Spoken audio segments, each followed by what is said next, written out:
Hey, it's me. I'm recording in my kitchen again. It's March 9th, 2026. It's the afternoon, and I'm going to be talking about Baltimore quite a bit this episode, so skip if that makes you mad. One thing to note is that I was there for work, and one of my coworkers let me know that, first of all, he didn't understand most of the cultural references that I was making, which were pretty generic. For example, Michael Ian Black was at the conference for some reason. Really have no idea why. He looked lost. He was standing next to me in line for registration. Yeah, he looked very confused. It was a writing conference. Still not sure why he was there. So I tried to mention this to this coworker who is older than I am. I was trying to explain to him what Michael Ian Black was in, Wet Hot American Summer. He had never heard of it, never seen the movie. And he said, well, I've heard of Reno 911. That sounds familiar to me. It's Reno 911, so you're lying. Now, over the course of my time at the conference, it came out that this coworker, I would say he's in his mid-50s. He should probably know what Wet Hot American Summer was. He's seen Ocean's 11 over 500 times. I asked him if that was his favorite movie. He said no. I couldn't help but think of that character on What We Do in the Shadows that is just a regular guy from Staten Island who's obsessed with Ocean's 11. That's kind of what it felt like. And yeah, so Ocean's 11 is not his favorite movie. He said he just likes to watch a few movies over and over again. I wish I asked what those other movies were. Maybe it's like Ocean's 12, Ocean's 13. Okay, some news updates for you. Chick-fil-A has announced that they are removing pea starch from their waffle fries. This is apparently a big deal. I personally think that their waffle fries have always been a disappointment, sort of in the same way that In-N-Out fries have always been a huge disappointment to me. I had some of the worst fries I've ever had in my life in Baltimore. I'll get to that later in the episode. I do want to share the special this week. I mean, it's over by now, but Ideals, well, I guess you could still have it on Tuesday. Ideals had an amazing special this week. Let me pull it up on my phone and read it to you. I cannot believe I did not take advantage of this, but I also had to lie down all weekend from being... Whoa, sorry, stuff is playing on my Instagram. Okay. Ideals. I don't know how people travel because I almost died from going to Baltimore. Sorry, guys. My Instagram is playing music at me. Okay, so the special, mozzarella, mortadella, basil cream, rolled up and then breaded and then fried, and then put on a hoagie bun with arugula and citrus vinaigrette. That sounds great. Okay, so this is coming out on Tuesday. You can probably still get it if you're in Durham. I don't think anybody in North Carolina listens to this podcast. Okay, I talked a little bit last week about Coffee Mate creamer options at work, and I had some more thoughts about that. Brian's parents are obsessed with the Italian sweet cream. Coffee Mate, I don't know what it's called. Coffee Mate brand Italian sweet cream. They're always begging us to drink it when we're at their house. I actually saw a TikTok video of someone's dad making his family members try shot glasses of his favorite Coffee Mate flavored creamer. It was not the Italian sweet cream. I tried to look up what makes this so special to parents and why they really want people to try it. Their family members. Why do they want to poison their family members? I also am curious what makes the Italian sweet cream Italian. I tried to look it up. Nothing. I mean, the aspartame, does that make it Italian? The aspartame? And I went on the website, a lot of comments on the product page of the Italian sweet cream. Someone said, "This is a super sustainable product. I love to keep the bottles and reuse to make Christmas crafts with my kids." I'm trying to think, is a sweet cream inherently Italian? And is sweet cream so Italian that this makes sense to call it Italian sweet cream? I mean, it's good marketing, but it doesn't make sense. Okay. Last food news update for you before I get into a product update. Noma is supposed to be doing a $1,500 pop-up event in LA soon, but I don't know if that's going to be happening anymore because of the various articles from many news outlets, New York Times, LA Times, it goes on, reporting vast physical abuse happening at the Noma restaurants.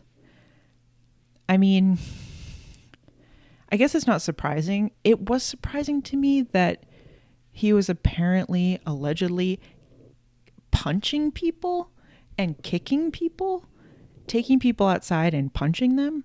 Seems crazy to me. I think 80 something former employees came forward and talked about this abuse. So I'm curious to see if the $1,500 pop-up in LA will still happen. I'm guessing probably. Okay. I want to talk about consumption and consumerism and my scarcity mindset before I move into my scent reviews. I've been doing this thing where I want a pair of loose black pants, but all the options that I like are $300. And instead of buying one pair of $300 pants, I buy like 6 pairs of $70 pants that I don't like as much. And I have to buy so many because I buy a pair and I'm like, well, this actually sucks. So I have to buy another $70 pair of black pants. They're not that great. I'll buy another one and see if this one's the right answer. When really, I should have just bought the $300 pair of pants to begin with. This is how I live my life until now. Last year, I bought the Michaela Gregg barrel pants in black. They're like $250. But I was like, these will just be my work pants. And that's it. And, you know, they're good quality. For the price that I paid, I think that there are some shortcuts taken that, for instance, the material in the pockets feels cheap. The tag seems really cheap. That's really nitpicky. And I keep thinking, you know, Alana Cohn just went out of business. I really liked her stuff. Same idea, like very expensive, but like you invest in a few pieces. I should buy another pair of Michaela Gregg barrel pants before they also go under like Alana Cohn. I mean, she has her new line, Samet or whatever. I also wonder, why did she make a new line? Was she trying to get out of a partnership or get away from an investor? I don't really know what's going on there, because it's like she's just making the same clothes under a different name.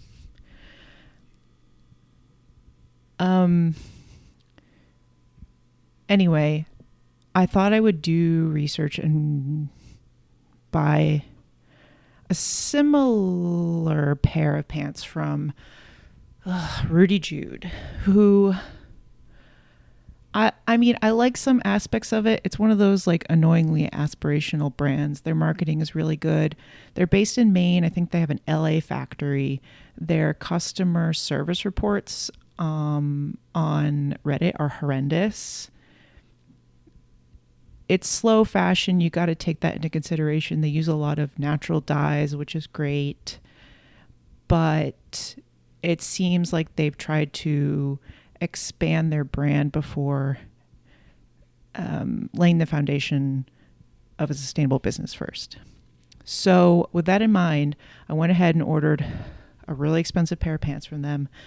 I know it's a risk. I'm probably not going to get them for a couple months, but I feel this is what I need to do so I don't buy 6 more pairs of pants that I don't like. And when I get them, I will let you know whether or not I like them. Okay, let's get into scents. I tried Loewe Solo Atlas. Here's the official description. Solo Atlas by Loewe is a floral fragrance for men. Solo Atlas was launched in 2021. The nose behind this fragrance is Nuria Cruelis Bourul. Top notes are Tunisian neroli, mandarin orange, and pink pepper. Middle notes are orange blossom, petit grain, salt, and mastic or lentisque. What is that? Base notes are olibanum, musk, Haitian vetiver, lily of the valley, amber, and peony. Here's my review. Immediate yes, with a strong neroli bite that quickly fades into a no, with a touch of early 2000s ocean-scented candle or an Axe men's body wash called Tsunami Tidal Wave, or My Entire Village is Gone, or Eaten by a Shark, or Irish Spring. I get a touch of salt. It's too masculine, so strong that I tried to wash it off. I could taste it in my mouth from smelling it. It's a no. It was awful. It was an awful day. It ruined my day. Okay. I revisited a scent that I already have. It's a sample. Le Labo Te Matcha. I initially dismissed this scent. It is one of my sister's favorites. She went to the Labo store and acquired a lot of these samples for me, and this was the scent that she picked out for herself. So it's a woody scent. I'm on the official website. In the same way matcha tea is much more than just a drink in Japanese culture, Te Matcha 26 is more than just a scent to us. It is a moment of introspection, a moment of self-trust that offers a quiet inner celebration of grace and soulful beauty. A simple whiff takes us away from the hum of the outside and brings us back in. Matcha tea accord is infused with a creamy fig note grounded by soft vetiver and textural cedar woods and uplifted by enticing bitter orange. Okay, I don't love that they don't put notes on the official website. I would find that very helpful. Here's my review. So I'm revisiting this sample as a work-appropriate mid-season option. My sister's chosen scent. This is actually great, fresh and musky, good for the office, good for office wear, woody. Yeah, that's what I think. And my cat named Daddy smelled like oatmeal this week. Okay, let's get into the internet updates for the week. There is a rumor going around that Longhorn Steakhouse has a Parmesan crusted dragon fruit margarita. I was really excited about this. It's not true. Sorry. Somebody from Big Sky, Montana was visiting the Journal website, so I had to check it out. A lot of interesting, mediocre restaurants, except for this one place called Omakase MT. It is a sushi restaurant. It looks spectacular, actually. It looks very expensive, well rated. It looks like it's in like a subdivision. It looks very strange. I'm putting it on my want to go. Okay. TikTok video from this lady called Healthy Little Peach, and she's doing a Nature's Gatorade series where this is week 26 of my, welcome back to week 26 of my Gatorade-inspired drink series. This week I'm sharing my creamy pina colada flavor, and y'all are going to love this one for spring. Be sure to come back every week for a new flavor. Every comment is like, this is not a Gatorade flavor. None of these drinks are Gatorade flavors. I'm going to have to agree. Let's move on to this TikTok video about buttermilk syrup, which I thought looked like what happens when you shake up a bottle of Coke. So it's butter, brown sugar. What are you putting in there? Cream, cinnamon. Okay. And she's stirring it. She added a white powder in there, probably baking soda. Yeah, some sort of agent. Yeah, and then so it's like a caramel with baking soda in it, and she pours it with a ladle over her pancakes that have loose blueberries all over them. She should have put the blueberries in the pancake. I mean, it's interesting.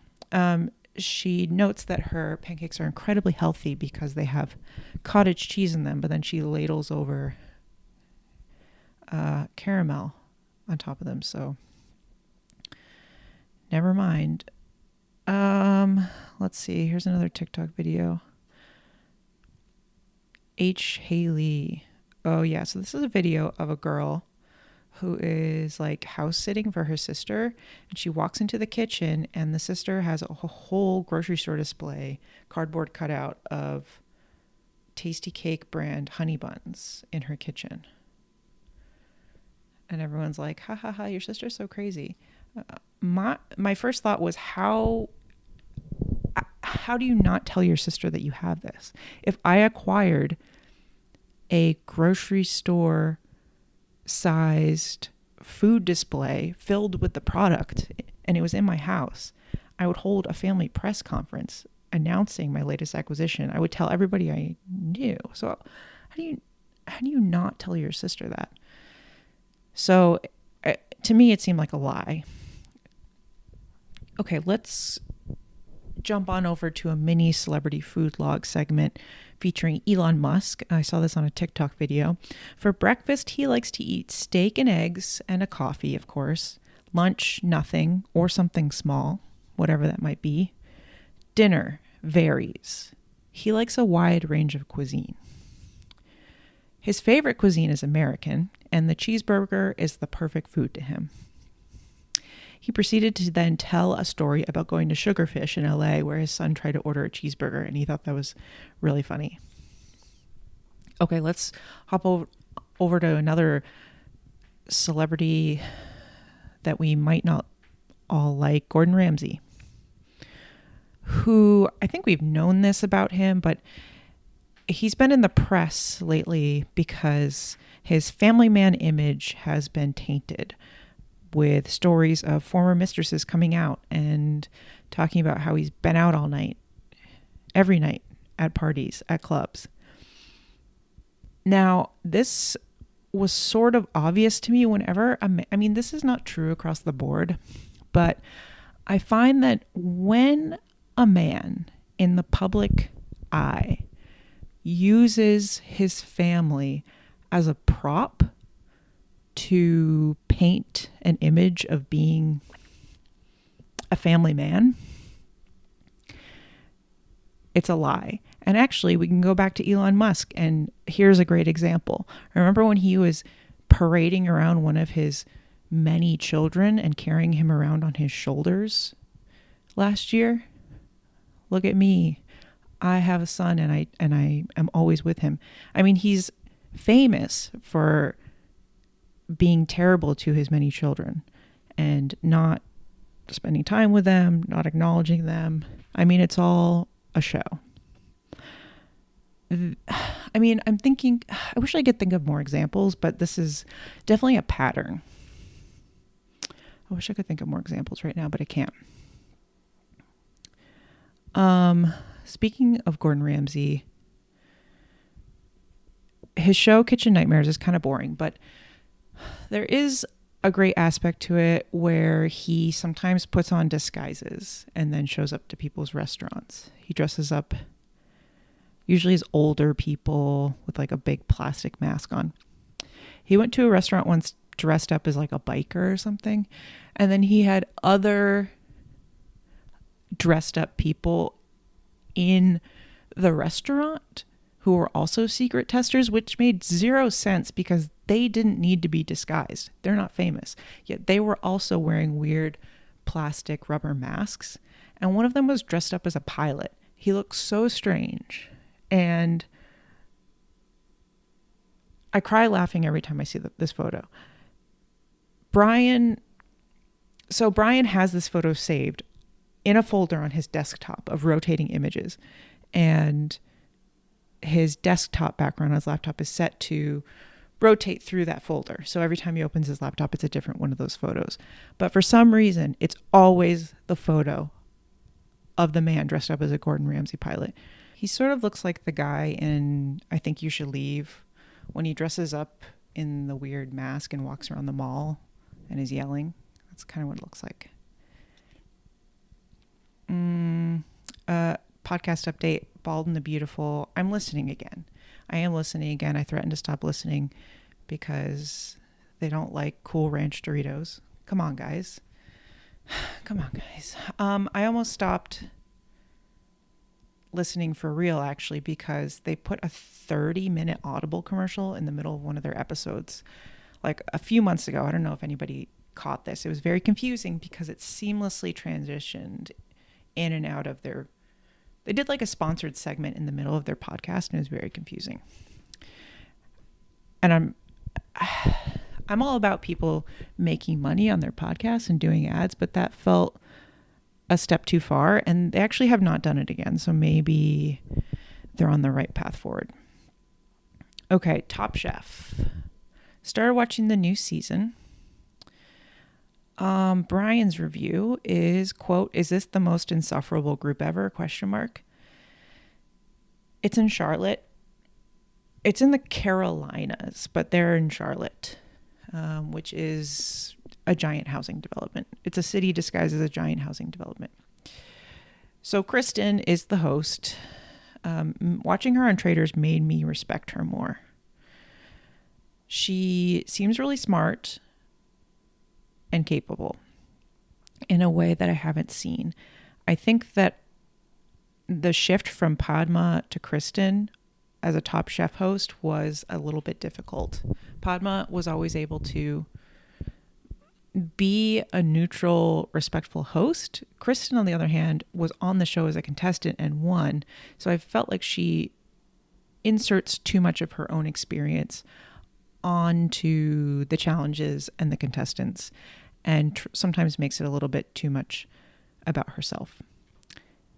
Now, Padma is over on America's Culinary Cup on CBS, which I did also watch the first. I'm going to watch Top Chef and Padma's Culinary Cup at the same time and probably talk about them every episode now.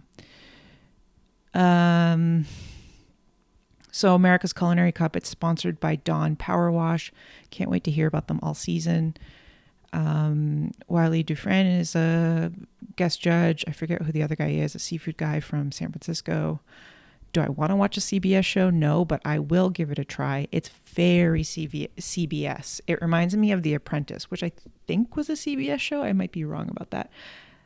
The intro is Padma in a helicopter with a headset on, talking about how amazing she is.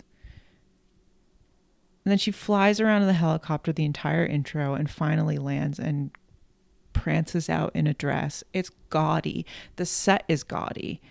I mean, again, it's like very Trump, very Apprentice. Marble countertops. These people are cooking on marble countertops. There's like a private dining room that they screen out, very like the boardroom in The Apprentice. I mean, they might just be reusing the set of The Apprentice. I don't know. I mean, the best part of the show was actually a commercial for an eye drop medication with Sarah Jessica Parker. And Brian was watching it and he said, "Who is that? She looks like she's seen a nuclear blast." I actually think that America's Culinary Cup could be good. So Buddha is on it. He won Top Chef twice. Spoiler alert. And already he's like at the front of the pack. When I see him cook food, he just like is on another plane. Nobody can compete with him. So I already feel like he's going to win. I don't know. Like, I don't even know how he thinks about food. It's always mind blowing to me. So I'm excited that he's there. The show, format-wise, sort of reminds me of Iron Chef. I love that they stagnate it so that people start cooking at different times so that the judges are eating their food fresh, which I've always wondered why they don't do. Yeah, so there's a little bit of Iron Chef to it, a little bit of Last Chance Kitchen to it. Remember when Bobby Flay stood up on his cutting board on Iron Chef and ruined his career? One thing, so there are a couple of really successful guys. Wow. Okay, I'm butchering this. Where are my notes? What's the... I need to Google it. The French chef competition. Bocuse d'Or. Bocuse d'Or. It's the World Chef Championship. So there are a couple guys who have won that on there. And it would be cool to have those guys go through the entire competition and see what they make. But they give the power to the contestants to pick who goes up against who. So obviously they put the two, French chefs up against each other, and one of them gets voted off in the first episode. So I think that was a poor decision. We want to see the best week after week and see what they're up to.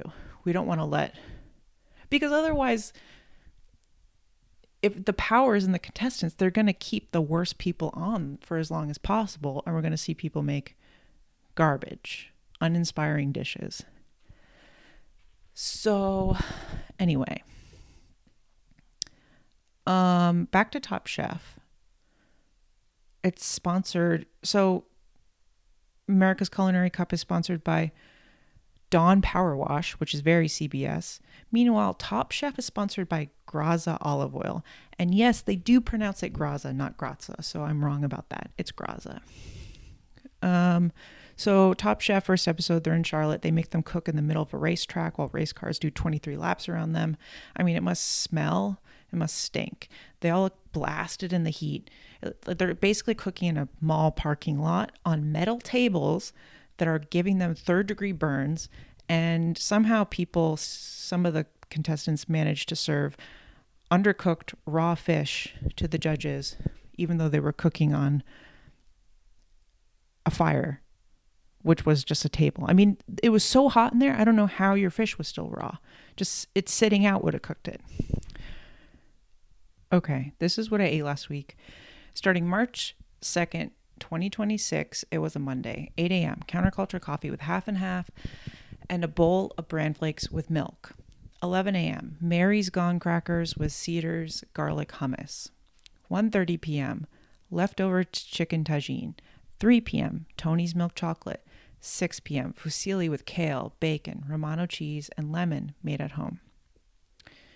This was a nice pasta, onion and garlic and dried chiltepin peppers, sauteed in bacon fat. And then I threw the kale in there, some water. I don't have wine right now. Some lemon juice. And then I tried the cacio e pepe method where I put the hot pasta water into a bowl of Romano cheese and mix that into a creamy liquid. Put that over the pasta with lots of black pepper. Finish it off with a pat of butter. March 3rd, 2026. It was a Tuesday. 8 a.m. Leftover coffee with half and half and a bowl of rice cereal with milk. 1 p.m. A slice of olive oil toasted La Farm sourdough with Cedar's garlic hummus. 6:30 p.m. A spicy soft taco, a beefy potato loaded griller with slow roasted chicken, chips and nacho supreme dip, half of a chicken bacon ranch street chalupa, and a bite of a cheesy gordita crunch. So I did try new Taco Bell items. I had to be out and about this afternoon picking up merch for the conferences that I was going to in the morning. I was driving to Baltimore in the morning, so I went to Taco Bell. The nacho supreme dip gets hard very quickly. There's not enough nacho cheese. It's mostly beans. The street chalupa was very good. They're very small. I had half of one. Brian saw the commercial for them and said, we need to get those. They were good.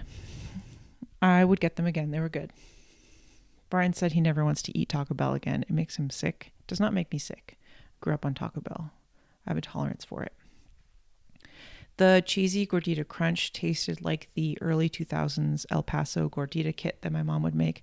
Apparently, they still have it. It's still available for purchase. So I don't know why I said early 2000s. That's when I was eating it. It's still available. I need to be making flour tortillas at home. It's very hard to find organic tortillas. So really what I should be doing is making them at home, making breakfast burritos and freezing them for myself. March 4th, 2026, it was a Wednesday. 9 a.m. Counterculture coffee with half and half, made at home, and a leftover bean burrito with mild sauce from Taco Bell. 11:30 p.m. A small French fry from McDonald's in Virginia. 5 p.m. A pour of Black Shadows at Diamondback Brewing in Baltimore, Maryland. 6:30 p.m. A glass of Ronco di Sassi Primito Malbec, Veal agnolotti, a Caesar salad, and a pour of Braulio Amaro from Sotto Sopra in Baltimore. Yes, I did go to McDonald's. I did get a giant Diet Coke, which is why the only reason I go to McDonald's on a road trip, to either get breakfast or a large Diet Coke. They do have the best Diet Coke, as you know. This one was wrong. Something happened. The mix was off. It was too syrupy. It didn't have that lemony bite. It was awful. I didn't even drink the whole thing. So drove up to Baltimore. It's about a 5-hour drive. Saw a few vanity plates on the way. 3D Tigger was fun. Linana. Linana. Linana. Is that a name? I saw a lot of DUI enforcement area signs outside of DC, which was confusing to me because I thought that everywhere was a DUI enforcement area, but apparently you can just not get a DUI outside of this zone. So let's talk about this brewery for a second. I was staying on the harbor in a Marriott Courtyard hotel, and I was supposed to have dinner. Wednesday I get in. I'm supposed to have dinner with some coworkers, some colleagues, and I guess there was like a plumbing issue in the hotel, and some things went wrong, and I was on my own for the night. I don't really know anybody in Baltimore. Some people's sisters. I know a few people's sisters in Baltimore. They're not trying to hang out with me. They have children or like DC jobs. So I was like, well, the night is shot. Let me just walk over to this. Now, I'm basically in a hotel in a shopping complex on the harbor next to a grocery store. So I walk over to this place called Diamondback Brewing. I think this is going to be a mess. It was actually wonderful. I got a pour of the Black Shadows, which was a golden mixed fermentation / blend of 4 French oak aged barrels. It served as a 10-ounce pour. Tasted of yellow apples, not too sour. I tried to order the whiskey pretzels, which were $3, but the bartender said whoever makes them hasn't delivered them in a while. For a brewery called Diamondback in the harbor, this was actually really great. It was small. It was cozy. Had a really nice round bar. They had wood fire pizza. Everybody at the bar was eating wood fire pizza, and it looked great. I still thought I was going out to dinner at this point, so I was just having a beer. I hadn't gotten the call for a cancellation yet. They had a couple TVs. One was playing Bob Ross, and then the other one was playing some sort of money market reporting. There's a brewery cat, which seems to be a thing in Baltimore based on the Google reviews I was reading for a couple of breweries in the area. I didn't see the cat, but apparently it's named Inky. So yeah, I had a beer, and then at this point I headed up to the Afghani restaurant that I was supposed to eat at. As soon as I got there, I got the call that dinner was off. So I walked around for a while. My Lyft driver, as soon as they picked me up to take me to this dinner, was on a phone call saying that she needed to initiate something with the police, with whoever was on the other end, and then started yelling at Siri to play Baby Don't You Keep Breaking My Heart. It wasn't working. Take a Bow by Madonna started playing instead, which really sounds like a song that would play when you've stayed too long in the movie theater and the credits are kind of still going, but it's not really a song related to the movie anymore. It's like just a song that the theater picked out, and it's kind of sad. So yeah, I stood outside the restaurant a while and said, what do I do? I was in a nice neighborhood, so I was like, let me just stay around here. Walked up and down. I was in the Bromo Arts District, I think. I tried to call Brian. I don't know what he was doing. I know what he was doing. The last time I went on a work trip, he accidentally ordered a gallon of egg drop soup. There was still a quart of it left over in the freezer. So he was heating that up. That's the picture. That's the episode picture. He sent me a picture of that. I decided to go to Soto Sopra. I was like, well, I'm alone. Like, let me find a restaurant that has a bar so I can sit at the bar and not like sit at a table that might be taking up space. I mean, I don't know. Restaurants are like not that busy anymore compared to previous times. So it kind of doesn't even matter. But I decided to be polite and sit at a bar. So Soto Sopra, it's extremely 2004. It looks like Lisa Vanderpump decorated it. I guess they were having their 30th birthday or anniversary, so there were like 30th birthday decorations all over the place. Big 30s and glitter, balloons, a lot of weird mannequins. I mean, it was like very early aughts, like futuristic, like leftover decorations from the early aughts when everybody thought Y2K is insane. A lot of mirrors. There was a prefix. And I walked in and Andrea Bocelli music was blasting. They were playing like when my parents got into Italian music in the early aughts. They were playing a playlist for your parents who got into Italian music around that time. They started playing the children's song, like a cover of a children's song that we had to learn in Italian class once. Maybe it's not for children. Gente di Mare. So there were a couple of older gals at the bar waiting for a table. They looked fun. There was a table of men behind me. I guess they go there a lot, but they hadn't been there in a while. I was overhearing their conversation. And because they hadn't been there in a while because one of them was in Sri Lanka. He was busy in Sri Lanka for a while on vacation. So finally he was back and they could go to Soto Sopra. Thank God. So what did I eat? Well, I was going to do the prefix menu, but I don't know. I didn't want to like waste food, and I didn't want to eat an entire dessert by myself. So I got the veal agnolotti. I mean, I don't know. It tasted like Chef Boyardee to me. I know it was good. Handmade pasta, a large agnolotti. It was good. Fried sage in there. I mean, where I didn't take good notes about this apparently, but really good fried sage, a ton of pancetta. The sauce was great. The Caesar salad was fantastic. Big whole leaves of romaine doused in a homemade Caesar salad dressing, very anchovy forward, very garlicky. Tuscan breadcrumbs, as they call them, very large, rustic breadcrumbs, a ton of parm, some roasted tomatoes on the side, which was a nice touch. And what else? I don't know. It was a great Caesar salad. One of the best I've had in a while.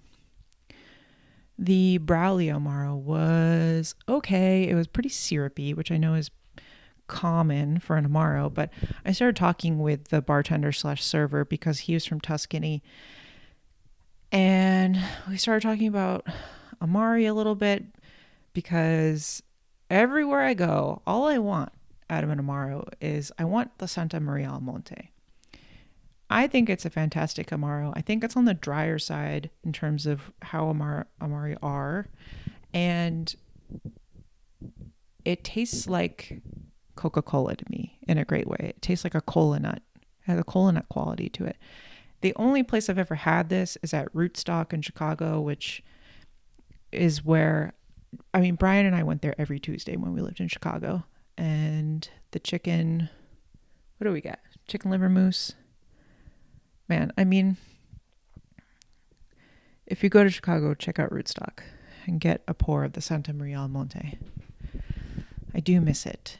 So yeah, nobody carries this. And I was complaining to the server about it, who's Italian. He hadn't even heard of it.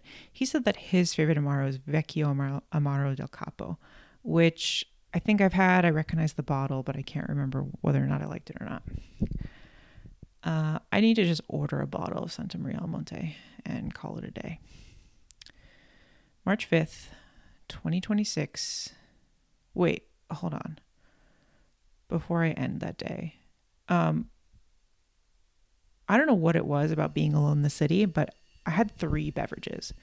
I had a glass of wine that was, actually, I didn't even talk about the wine. That was bad. I had a beer. I had a glass of wine. I had an Amaro. Too much. Even after one drink, I'm going to die. So you can imagine I felt like garbage the next day. And when I sleep in a hotel, I wake up about 3 a.m. So things were off to a pretty bad start. March 5th, 2026. It was a Thursday. 7:30 a.m.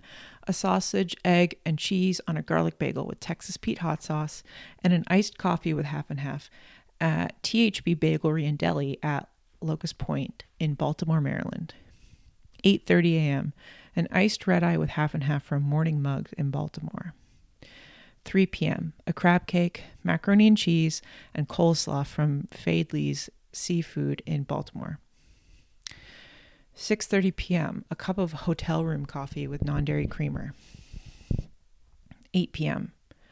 Caro Borwani, Banjan Borwani, Oshak, Mantuo, Naan, chickpeas and cauliflower, lamb lawand, green chutney, Afghani ice cream, and a glass of Galactico Cabernet Sauvignon at the Helmand in Baltimore. So this was the first day of the writing conference. I woke up early. I was up early. I was like, what am I going to do? I'm in Locust Point is what my Marriott hotel location is called. Every building looks stupid. They're all built with like those gray slabs of some type of product. It's not wood. It's not brick. I don't know what it is.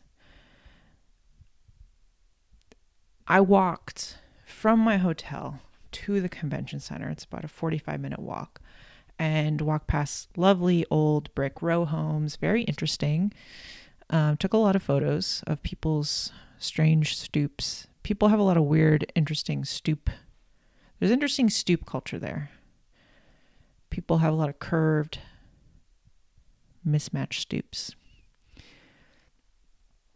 So, well, before I went on that walk, there was a bagel place around the corner. THB.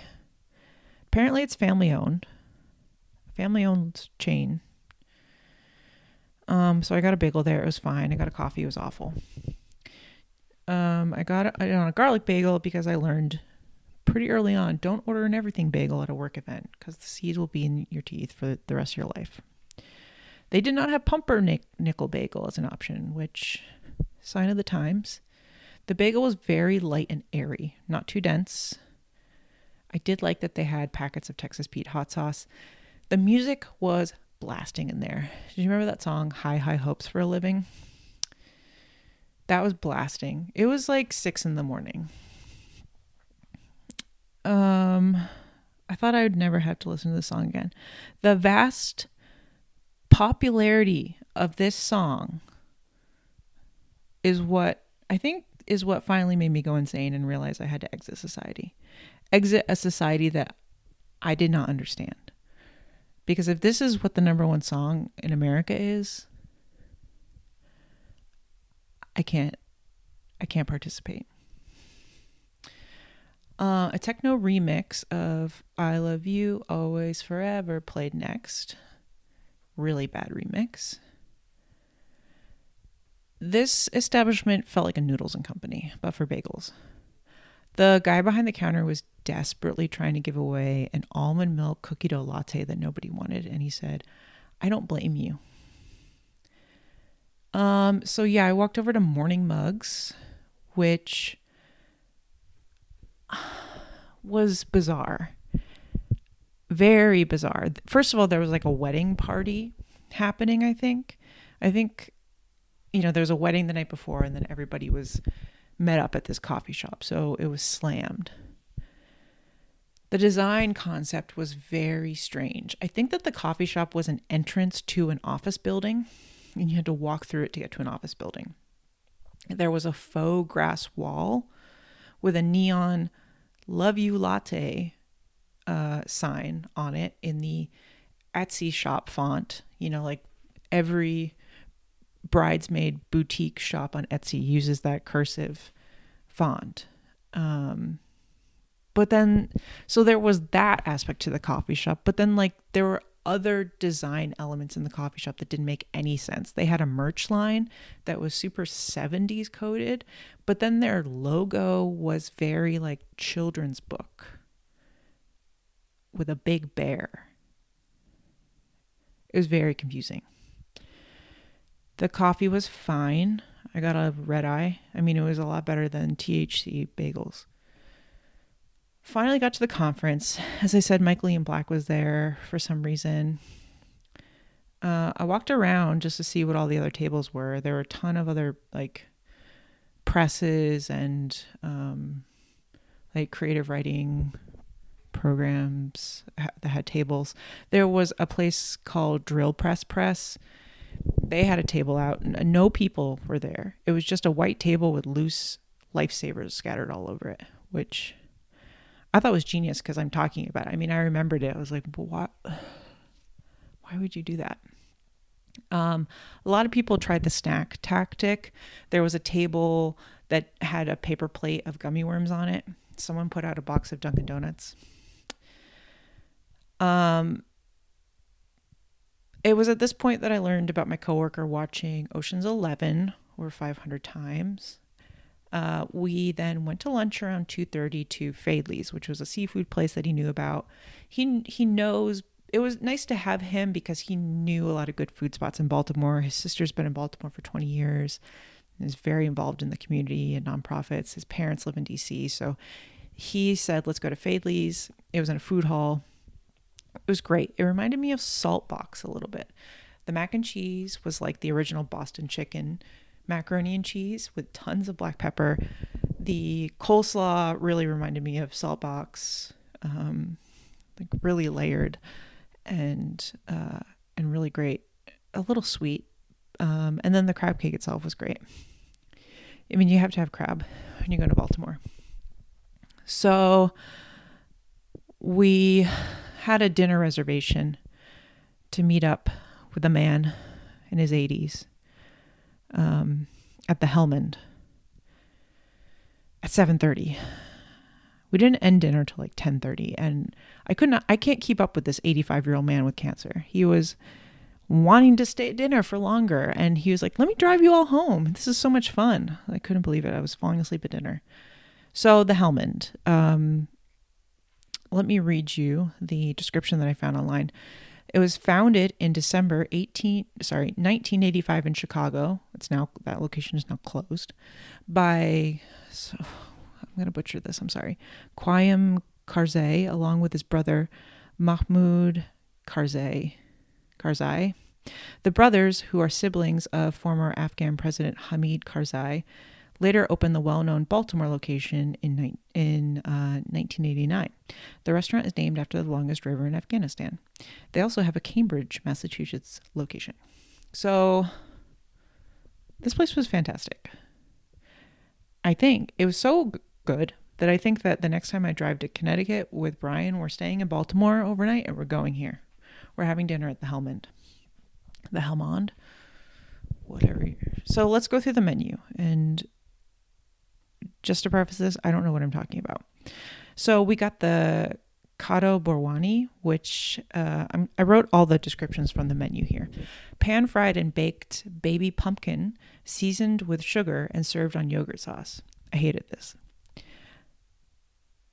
Banjan Borwani, pan-fried eggplant seasoned with fresh tomatoes, spice, baked and served on yogurt garlic sauce. This was okay. Oshak, Afghan ravioli filled with leeks, served on yogurt, mint, and topped with ground beef sauce. I think we also had a larger entree version of this with split yellow peas.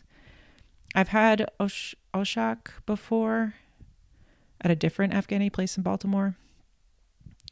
It's funny when my coworker was like, do you guys want to go out for Afghani food in Baltimore? I said, yeah, I've been wanting to get Afghani food in Baltimore. And he thought I was being sarcastic. But no, it's the truth, because I know that they have a lot of Afghani restaurants. And I went to one once and I was like, I need to do more of this. These ravioli were really great, if that's what you want to call them. I was really into it. I'm trying to think. The mantou were good. Homemade pastry shells. They're fried, filled with onions and beef, served on yogurt and topped with carrots, yellow split peas, and beef sauce. Naan. The naan was actually really bad. It was served with butter and it felt like, you know, when you like go to a European like gas station or airport and they have like pre-made paninis on this like cardboard bread. That's what the naan looked like. Like it had grill marks on it. It was bad. The lamb lawand. Boneless lamb, slow cooked with fresh tomato, mushrooms, herbs, seasonings, and finished with yogurt and sour cream. Served with sabzi, spinach, and challo. This was fantastic. The lamb was excellent. There was not really enough to go around, so I really only had one piece. The spinach was also really good. Like a little bit cinnamony, I think. And challo is the spiced rice, which is great. Cauliflower and chickpeas. Fresh cauliflower, slow cooked with chickpeas, coriander, turmeric, and spicy tomato sauce, served with challo rice. This was okay. I don't know. This feels like something somebody would make in your house who doesn't know how to make Middle Eastern food. Afghani ice cream. Cardamom infused vanilla ice cream with dates, mango, and figs. This was a really good application of sweet cardamom, which I hate on a lot. It tasted more like cinnamon to me, but this was excellent. I tried just a spoonful of my coworkers, and I wish that I had ordered some for myself. That's how good it was. And I don't typically like fruit, but this was really excellent. Okay. Oh, and the wine tasted like bones. You know, like sometimes this happens to me a lot where I'm drinking a glass of wine and like I get to the end of the glass and it kind of tastes like garbage or bones. Like I know that they filter a lot of wine through bones and that's why a lot of it's not vegan. But like, I don't know, sometimes it tastes dirty, like a dirty sponge. And that started happening. March 6th, 2026. It was a Friday. 7:30 a.m. A coffee with half and half and bacon, egg and cheese on a sesame bagel from Coba Cafe in Baltimore, Maryland. 11 a.m. A large coffee with half and half from Dunkin' Donuts in Baltimore. 3 p.m. A kebab from Habibi Shawarma in the Charles Food Towers food court in Baltimore and a can of botanical flavored Corpse Reviver. 4:30 p.m. a can of Ceremony Coffee Roasters Nitro Cold Brew Mass Appeal. 6 p.m., a can of Ceremony Coffee Roasters Nitro Cold Brew Guatemala Tres Gigantes. 8 p.m., chicken strips with hot honey sauce and fries from a McDonald's in Virginia. Woke up at 3 a.m. again. So sleep deprived. This is the second day of the conference that I had to be there. First day was load in. Next day was the first full day of the conference. This was my final day of the conference. I got to leave. I didn't have to stay through Saturday, but I did have to drive home after the conference, which was a nightmare. I almost crashed my car and died. Let's talk about Koba Cafe. So, of course, I woke up at 3, 4 in the morning. I was like, I gotta go. So I walked around, ran into Koba Cafe. I regret not walking further and checking out Sam's Bagels. I don't know if that would have been better, but Koba Cafe was interesting. It's a 2-floor cafe. They're playing a lot of reggae before it went completely silent, and I was crunching a bagel in front of a man in a quiet work study area. There was an employee behind the counter who helped me. He was very nice. He had a shrine of himself in a windowsill across from the counter that was just photos of himself crossing his arms and posing in front of various ships in the Baltimore harbor, and pamphlets titled something like Reflections on My Success and How I Meditated My Way to Prominence. And I was like, oh, this guy must be the owner. He clearly has a side hustle. No. So the owner was a different guy who was wandering around. I think he's from some sort of Caribbean island. And his name is Adama. And he was wandering around with customers, showing them all his orchids and his plants. The upstairs was painted bright teal and yellow, which was cool. So I was so confused I was like, which one of these guys is the owner? Maybe they're partners, because why would you let your employee have a shrine devoted to themselves across the counter? Also, that employee was only there for like a few hours and someone came and relieved him. Okay, here's the bio of the owner. Adama. Adama was a part-time barista while he pursued a career in civil engineering, when he realized that his true passion was working with people. As the coffee shop continued to trust him more with responsibilities, he began to think about opening his own cafe.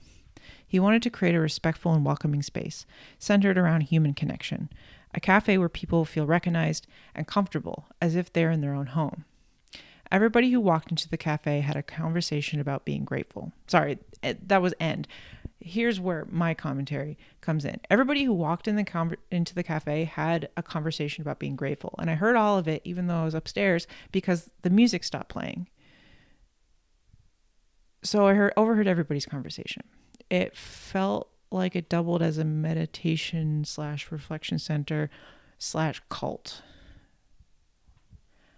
I like the community aspect to it, but it did feel culty. The pastry case was very strange. The most random assortment of pastries. Seems like they bought all of them from different places. No through line there. They had a Queen Amande, which was shocking. I used to make Queen Amande at the French bakery that I worked at. They were fabulous, of course, but these looked like... I took a picture of them and I debated whether or not I really wanted to put these as the episode cover photo because they are so crazy looking. It looks like somebody took like Pillsbury crescent roll and rolled it up into a different shape and called it a Queen Amande and didn't put any glaze on it, egg wash.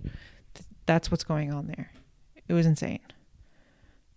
I overheard a customer saying that they were traveling to Raleigh for St. Patrick's Day to do a pub crawl, which feels insane because Baltimore is like a way more Irish city. So I just got a 12-ounce pour, like a single pour of coffee while I was here. And I was like, well, I'll hit another coffee shop up before I get to the conference center. My coworker told me about Matriarch Coffee. He said they have great coffee. Again, like all of the coffee shops that I was encountering in Baltimore were so whack. They all have like they're just so random and have like fruity pebble flavored everything. And I don't know. Nobody was just doing like classic coffee. Anyway, including Matriarch Coffee, which was supposed to be good, but they had whack flavors as well and a whack menu. Like somebody hire a graphic designer. There have to be graphic designers in Baltimore. There was a line out the building for Matriarch Coffee, so I couldn't go there. I found a cozy in an office building across from the convention center. I tried to open the door, it was locked. I didn't even know Cozy still existed. Last time I went there was in high school. So I was at the conference on like 3 hours of sleep and, 2 to 3 hours of sleep and 12 ounces of coffee. I was dying. While that was happening, an older woman on a scooter blasted full speed into the booth next to me. The force of her scooter lifted the table up and she went under the table. It took about 7 or 8 people to lift up the table and get her out from under there. It was crazy. Around 3 o'clock, I was allowed to go get lunch. Not allowed. I was given the opportunity to go get lunch. Found a Vietnamese spot in the downtown area. I was like, let me check this out. It was inside of a food court, which felt abandoned. It was completely silent. And apparently my other 2 coworkers also went to different abandoned feeling silent food courts for lunch and got seafood. So this food court had a Vietnamese place, a Jamaican place, and then this place called Habibi Shawarma. The guy working there did not want to be there. I got a kebab with fries. I threw away all of the fries. I don't even know if he cooked them. I think he maybe let them defrost and then gave them to me. I will say though, the kebab itself was incredible. The meat was so flavorful and fatty. Served it with 2 sauces, a garlic aioli / toom. I don't know. It was like a super garlicky. It was one of the best garlic sauces I've ever had. And people were saying that on Google, like, get the garlic sauce. And then there was another sort of aioli that was red. I don't know, maybe like a paprika or like some sort of chili aioli that was fine. And then I stopped by this grocery store next door to get drinks for the road. Because I was like, oh my God. Like, first of all, when the convention lets out, everybody's trying to get a Lyft or an Uber at the same time. So it's like $60 and like takes half an hour. So I had to walk like an hour back to my hotel to get to my car to drive home 5-6 hours through DC traffic. So I was like, let me get 2 cans of cold brew for this hell trip I'm about to go on. They tasted exactly the same. Couldn't tell the difference. Tasted whatever. So I stopped at my vision was going blurry the whole time and I kept having to pull off the road. But then like, I just pulled off and then it'll be fine. Like every hour. Stopped at a McDonald's and I have to say the Diet Coke was on point. Fabulous. The chicken strips taste like they're from a grocery store, but even the Food Lion chicken strips are better than this. The hot honey sauce was very forgettable. It did take me about a year to figure out how to order off the screens that they have. Like, bring people back because this is not efficient. It was stupid. I got home around 11:30 p.m. and then couldn't go to sleep because I had 2 cold brews at like 7 p.m. So, and a Diet Coke. March 7th, 2026. It was a Saturday. 9 a.m. Counterculture coffee with half and half made at home. 12 p.m., 3 dumplings and leftover pad thai from Nee Asian Kitchen in Raleigh, North Carolina. 2:30 p.m., a bowl of rice cereal with milk. 4 p.m., a can of Good Mood passion fruit mango kombucha. 5 p.m., Tony's milk chocolate. 7 p.m., leftover Malaysian rendang with white rice from Nee's Asian Kitchen. 8 p.m., Tony's white chocolate. It sounds like I ate a lot this day, but I was actually starving the whole time. I woke up feeling crazy. Like, I've never been so tired.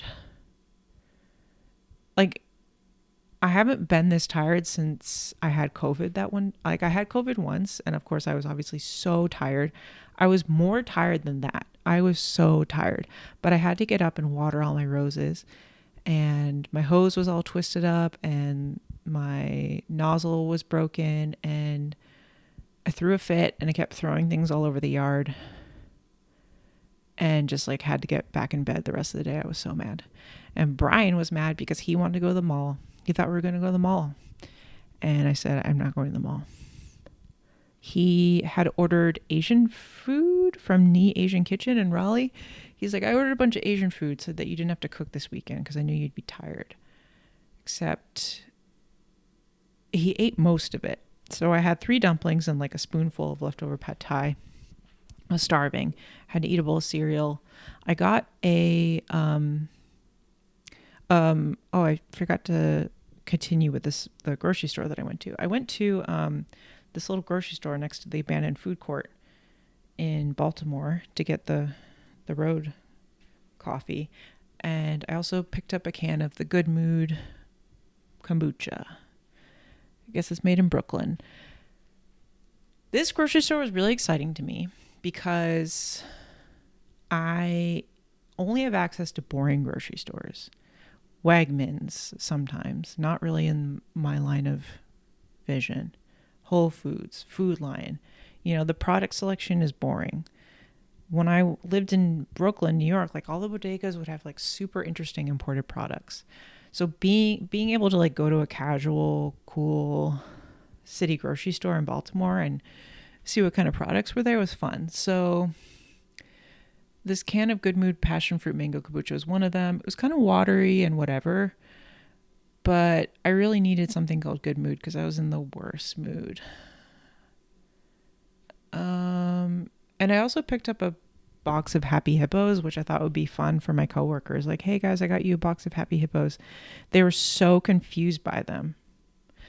And I was like, do you guys want these like for tomorrow to like as a snack at the booth? And they were like, what are they? And I was like, I'll just leave these here for you guys. And someone just ended up pocketing them and taking them home, which was very confusing.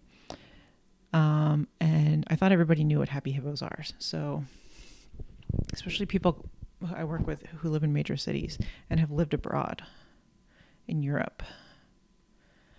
This Malaysian rendang from Nee's Kitchen was okay. It was like 90% green beans in some reddish coconut curry. It was not a proper rendang. There were a few pieces of beef in there. I found 1 piece of tofu, onions. Brian was like, this is excellent. And I heartily disagree. March 8th, 2026. It was a Sunday. 10 a.m. Little Waves coffee with half and half made at home. 12:30 p.m. Food Lion spicy chicken tenders with leftover Sonic Ranch and barbecue sauce. 2 p.m. Milton's everything crackers. 5 p.m. Tony's white chocolate. 6:30 p.m. Beef stroganoff over egg noodles made at home. Finally switched over to a bag of Little Waves coffee. I'm just going to go back to buying discounted counterculture coffee. I don't think there's a difference. I really don't think there's a difference. I think there's a difference between like a more boutique or specialized roaster and grocery store coffee, but the difference between Little Waves and counterculture is so negligible. I don't think it's worth paying $30 extra for one over the other. So my mistake. These Food Lion spicy chicken. Well, first of all, Brian made me breakfast. I was in the worst mood, feeling like I was going to die. Brian made me what I like to call bitter breakfast. Brian likes bitter food, and I think he forgets that most people don't. And he made me the most bitter breakfast with an onion that was going bad. I had to throw it away when he wasn't looking. And again, I never let him make me eggs for a reason, because he cooks them from the bottom only, and then the white on top is still runny. And yeah, I had to throw it away. Sorry, Brian. It's not good. So I was like, I'm going to the grocery store because I'm going to die. I got the Food Lion spicy chicken tenders, which were incredible, with incredible Sonic ranch and Sonic barbecue sauce. Sonic has the best ranch, I think, so far. I'm open to being challenged on that, and I would love to try a different ranch if you have a suggestion. The Milton's Everything crackers, I was so hungry, and they were covered in a salt glaze, and they were so good. And then, oh yeah, the Food Lion spicy chicken tenders are far superior to the McDonald's chicken tenders. I mean, they just need to give it up. Just stick with making chicken nuggets. Beef stroganoff. So while we're at the grocery store, Brian was like, I want to make beef stroganoff. I said, okay, sounds great. Yeah, you can cook dinner. We got home, we're hanging out. Around 3:45, he says, I got to make a phone call to my friend. So I'm going to drive away and do that. And this phone call was to his chattiest friend. So I knew that it was going to be a while, at least an hour. So I was like, well, it's already 4. Brian purchased a terrible cut of beef that's not tender at all. It's going to take a while to cook. Let me just start off. Around 4, I was like, well, he's not going to be back till like 5. I want to eat at 5. Let me just do the me's. Let me cut the onions, cut the mushrooms, just get everything going so that when he's back, we can get this started. 4:30 rolls around. He's not back. And I thought, yeah, I'm just going to start making this. This happens every time. Every time Brian's like, yeah, I'll make dinner. No time management comes into play. He's like, oh, actually, I forgot to go to the store and buy the ingredients. I have to go out. It's 6 o'clock. I'm going to go out and buy all the ingredients now.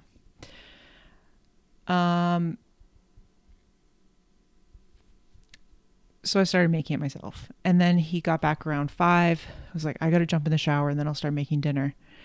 I said, no worries. I already started it. And he got mad. He was so mad that I started dinner, which wasn't ready till 6:30. Imagine if he had tried to make it, we would have been eating at 9, which is usually the case when he makes dinner. We eat dinner at 9 and I'm mad. So it's like, do we want him to be mad or do we want me to be mad? That's the choice. So here's what I did. 2 tablespoons of olive oil.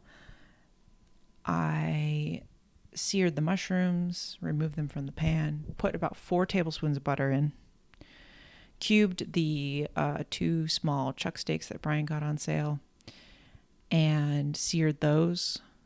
Salt on everything, by the way. When the steak was almost fully seared, I threw a chopped onion in with 2 cloves of garlic. Let that cook out, and then I added about 2 tablespoons of flour, and I swirled that all around until the flour was cooked out and everything started to stick, and I deglazed it with water. We tried to buy wine at the store, but you can't buy wine before noon on a Sunday. We had to put it back. So I had a sort of a thick roux sauce going. I put in about a tablespoon of the Edmond Fallow grain mustard that my sister got me from Paris in there. And I let that cook out for a good hour and 15 minutes so that the beef was tender, super chewy. So I want it to be nice and tender. That worked. Oh, I also added about a teaspoon of chicken bouillon powder since I was adding water, not stock. And then I finish it off with about 2 teaspoons of Worcestershire sauce, about half a cup of minced parsley, and almost a whole container of Kelowna French onion dip, the remainder of that French onion dip that I had, which was a fabulous decision, I think. And I think we should be making beef stroganoff with French onion dip. I mean, why would you not? And it was a very mildly flavored French onion dip, so mildly flavored that I was complaining about it on a previous episode. So I thought it was a perfect application. I should have used chives. I have 4 chives that are exploding in my garden right now, 4 chive plants, and I regret not cutting those. I think I was so distracted by Brian being mad that he wasn't allowed to make dinner until 9 in the evening that I forgot to cut the chives. And we ate this while we were watching America's Culinary Cup. The 2 Bocuse d'Or winners had to compete against each other to see who would go home, and they had to both make beef stroganoff. One of them did like a really, innovative.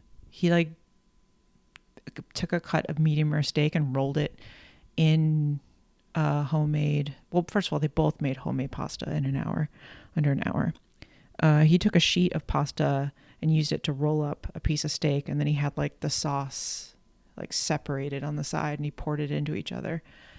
He went home. The guy who just made beef stroganoff, he made agnolotti, filled it with the meat, I believe.